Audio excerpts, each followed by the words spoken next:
आज चाहिँ हामी मोमो बनाएर खाने भनेर किमा रेडी गरेको छु है।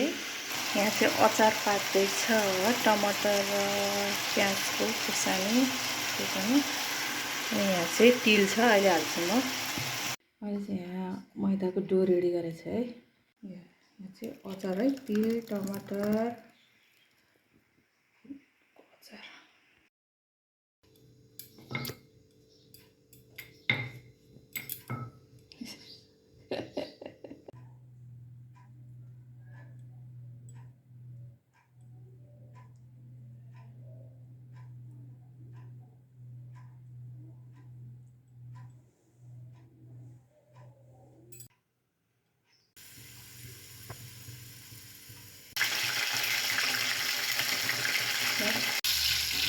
आधी चाहिँ फ्राई खाने रे, त्यो फ्राई जति छु कस्तो उ भएको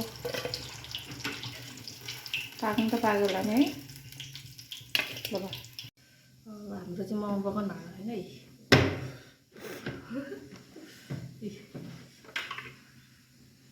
खतरा पाकेको चाहिँ बाहिर निकाल्नु पर्छ क्या है।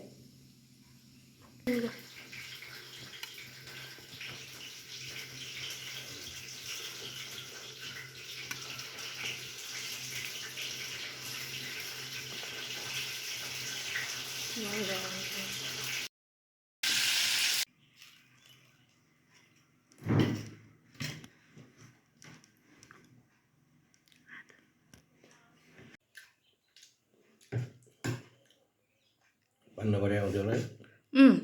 पानी पऱ्यो हिलो भएपछि स्कुल लान्छ।